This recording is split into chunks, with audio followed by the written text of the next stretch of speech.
Hey everybody, how's it going? Today we're going to be going over the Yakima Ridgeback 4-bike rack here on a 2021 Toyota Highlander. So the Ridgeback is known as a hanging style bike rack, and there's two main types, hanging style and we have the platform style. Now the hanging style are great because they're typically more cost effective than the platform style, and they're also typically a little bit lighter weight, so they're easier to get on and off the vehicle. The platform style, however, they're going to be easier to load your bikes onto because you don't have to lift as high, and they can carry some heavier bikes. So both of these are great options. It's really just going to come down to what you're going to be doing and what type of bikes you have. So one thing I'd like to point out that with a hanging style bike rack, they're going to work best with bikes that have a horizontal top tube here. You can see it's very straight, nice and level. We can easily attach our two arms to this. Now that's not to say that the bike rack isn't compatible with women and children's bikes that have those alternative frames. You just may need an additional adapter bar offered from Yakima that we sell here at etrailer. So the great thing about the Ridgeback, that unlike most other hanging style bike racks, it has a little bit higher weight capacity. Most of your hanging style bike racks are going to top out at 32 pounds per individual cradle. The Ridgeback actually carries a higher rating at 40 pounds per bike, so you get a little bit extra room for air there in regards to your bike compatibility with the Ridgeback because it can accommodate those heavier bikes.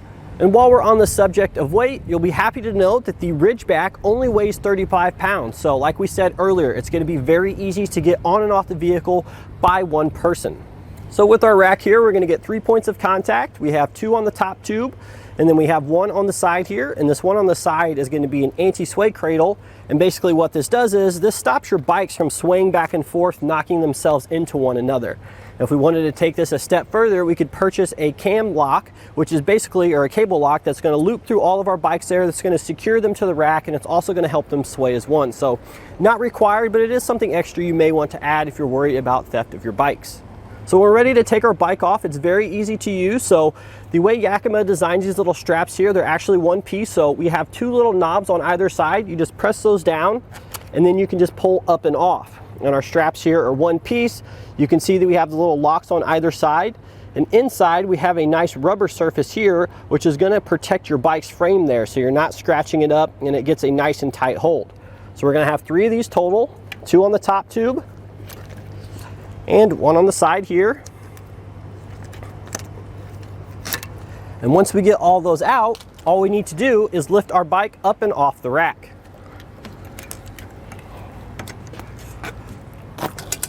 Now once we have our bike off, we can take a closer look at the cradle. So this cradle has a rubber pad on here, and it's also pretty forgiving there. So there's a little bit of play in there, which basically it's going to help your bike move a little bit, but it's not going to be too much to where it's going to be bouncing around and causing damage to the frame or the paint. This is going to provide a very secure connection here.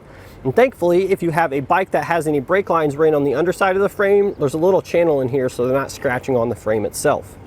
And you'll also see that our cradles can actually rotate back and forth here on these arms to accommodate different bikes. They won't, however, move back and forth. As you can see here, they are stuck in place, so you don't ever have to worry about these shifting on you. I know some of the older racks, this hanging style, these cradles had an issue to shift back and forth. So you can see these things are on here and they are not moving. So we've got a couple measurements for you guys here. As you can see with the arms extended, these are pretty long, and the reason for that is because we want to create space between our bikes so there's not as much contact. So that's the reason the arms are a little bit longer, but the trade-off to that is it does add a good amount of length to your vehicle with them extended. So if we just measure from the back hatch to the outwardmost point, you're looking at about 41.5 inches. So this may or may not create issues for you guys depending on what your parking situation looks like. If you guys have a garage at home or if a parking garage, you may or may not be able to fit in there. But luckily with your bikes off, this rack has a nice feature because we can actually tilt the arms down for a much more compact profile. You can see here there's a little lever on top. The arms are going to come back down. They'll actually lock into place here. And now if we retake that same measurement, it'll be considerably less. You're only looking at about 16 inches or so to the outside of these little cradles here. So overall, it's definitely going to cut down in the footprint of your bike here. If you guys bike frequently, a lot of people just like to leave the rack on the vehicle, and you can certainly do that with this rack here. I would, however, just recommend folding the arms down so you're not adding too much length. So another great feature of our rack is that we can actually tilt the upright away from the vehicle, allowing us access into the hatch. Now keep in mind, we do have to have the bikes removed for this. That's sort of a benefit of the platform style racks. You can actually tilt those with the bikes attached, but for the hanging style, you do have to take them off, but there's obviously a considerable cost difference between those. With that being said, there's a little lever on the front there, just push it down. Now this is on a locking system here. You don't need to worry about this falling or anything. And as you can see now, we have all kinds of room to get anything we need in or out of the back of the vehicle. This isn't really obstructing us too much at all. I could easily reach all the way back there and get something out, no problem at all. And you'll see how easy it is just to lock it back up into place. No additional steps. Just simply push it up. It's got a nice tight secure feeling here until it locks back into place. So looking at the bottom part of our rack here, this does come with actual locks that will secure it to the vehicle, so you don't have to worry about someone just being able to come up here and take it off the vehicle. So it does offer some security in that regard, and we talked a little bit earlier about how you could secure your bikes.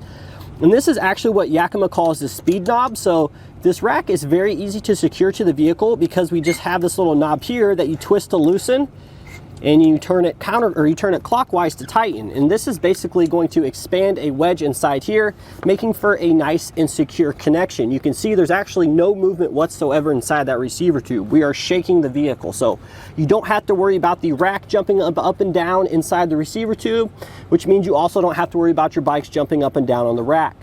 We also have an additional security feature here, which is going to serve as the hitch pin lock.